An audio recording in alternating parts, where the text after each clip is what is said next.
Howdy. Welcome back to Dion Talk.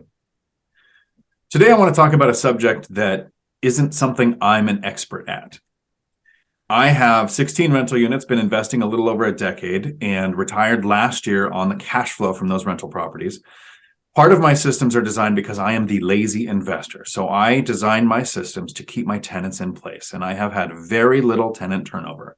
In over a decade, I've had 4 tenant turnovers. One passed away, one inherited a house, one purchased a house, and one moved out of area. So to answer the question of how do you make a rental unit attractive to applicants and get it rented out, I have my 2 friends on here today, Matt, the lumberjack landlord, and Michael Zuber from One Rental at a Time. Both of them have been investing for over a couple of decades and have invested and had rentals through several different market cycles. So with the 2 professionals who have had not higher turnover because your systems are different, but because I have 16 rentals and both of you have over 100 units each. So you, by numbers alone, are going to have more turnover. So let's start with Matt this time. Matt, the lumberjack landlord, you invest in the East Coast. You have, last count was 137 units. I'm sure it's changed, I think. Still stuck there. Okay. Well, it's weird that my unit count might change before yours does again. True story. It was bound to happen eventually. Eventually. How do you make your units attractive, and what has changed in the different cycles? Yeah, so I think we base everything off of our rent box concept. You know, we look at our rent box and we look and try and understand what is available for rent, what is it renting for, and then what are the amenities or what is the experience that landlord's trying to curate. We're in the services business, and so we're trying to create an experience for people. And so if I look at the units and everything is dated, I just say, you know what? This is what the number is going to be for a dated unit. And if I look at it and say, you know what, it's dated, but I can spend $5,000 right now, and that's going to get me $300 more a month in rent because it's going to be the only new thing on the market, and I can do it in 2 weeks.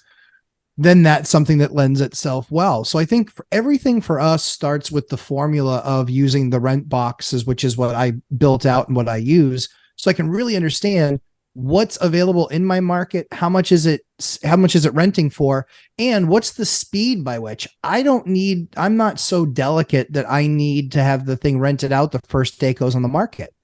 Too often people get used to that, and you can actually have something sit for a couple of weeks and I'll find the perfect tenant for it at $300 a month more because I ignore all the stupid messages of this is so unaffordable, I'll just go buy a house.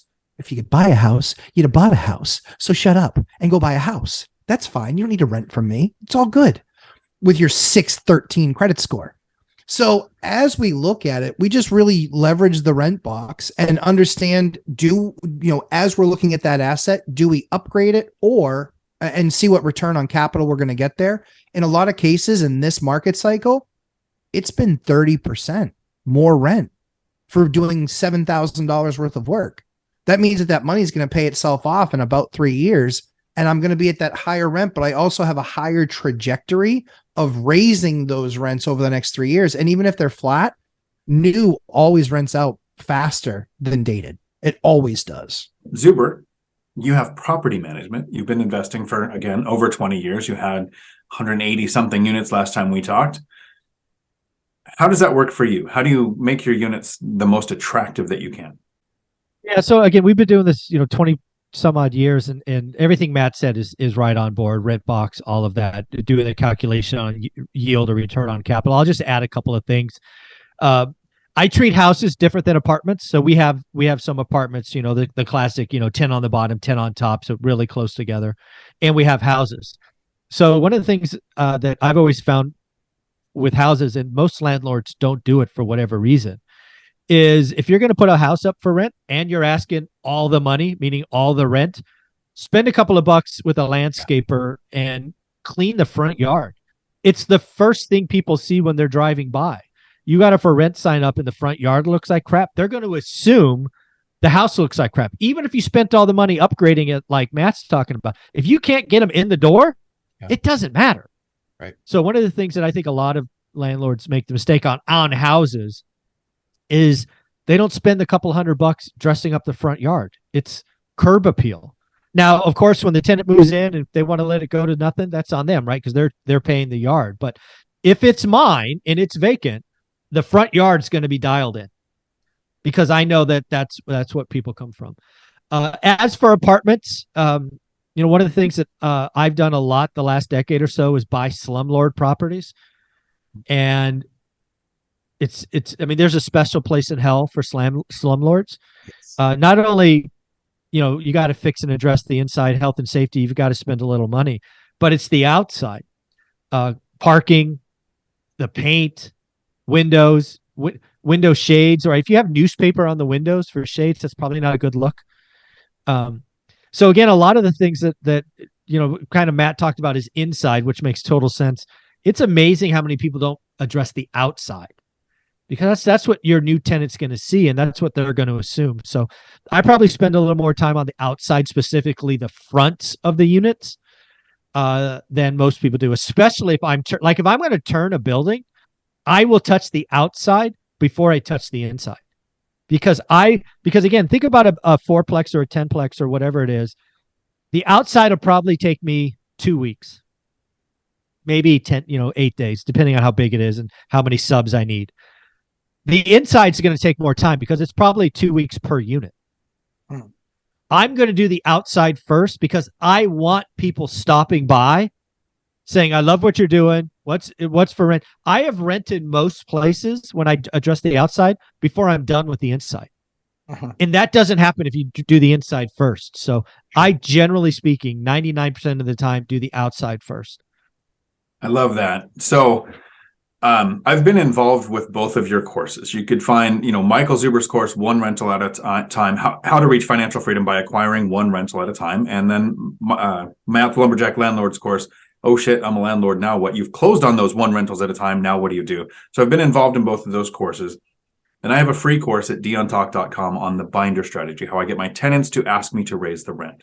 So we're all trying to help people do this better. And here's a couple of takeaways from your guys' courses. First, Zuber, I love do the outside first because they're driving by during the rehab. You might already have it rented before it's done. So I took that concept and I put it into my ads when I list a property. If I have a decent looking house, but it has a killer looking kitchen with granite and slow close cabinets and everything, that's the lead picture. Not the outside, not something that's the best feature, the view, whatever I think is going to get the most attention quickly.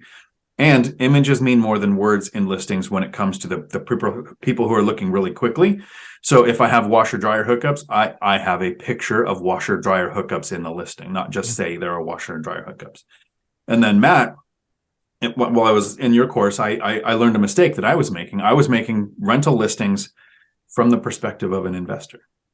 I would say it has this many bedrooms. This is the type of bathroom it has. This is where the parking is. Like all of the things that when I'm buying a property, these are the things I'm looking at.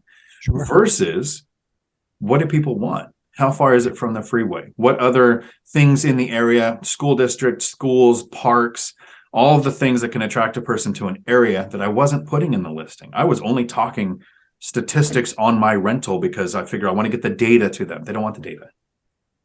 They want the place they're going to be living. Sell the sizzle, not the steak. Right. And so those takeaways have helped me list. I've only had 2 tenant turnovers in the last year. So that's half my turnovers. Helped me with both of those. And I've worked with several people who have had tenant turnovers or purchased a property that was vacant to put a person in and to put a tenant in. So I appreciate that. You guys have genius ways of investing, and I'm sure people are going to want to reach out with questions. Zuber, if they want to find you, how can they look you up? One rental at a time. I've been pretty good about keeping everything that way. So YouTube, website, Instagram, all that stuff. Awesome. And Matt, how can they find you? Lumberjack Landlord on YouTube and Instagram. And the live streams on Sundays, 11:30 a.m. Eastern time. We take as many questions as we possibly can before I leave for my students. So it's been a lot of fun, and it's a great way to give back and answer questions on point. So yeah, it's always fun to see folks there. Thank you both. Until my next video, thanks for coming to my Dion Talk. We're sorry, the number you have dialed is not in service at this time. One of these days, I'm probably going to make a video where I forget to put my catchphrase in it. But not today.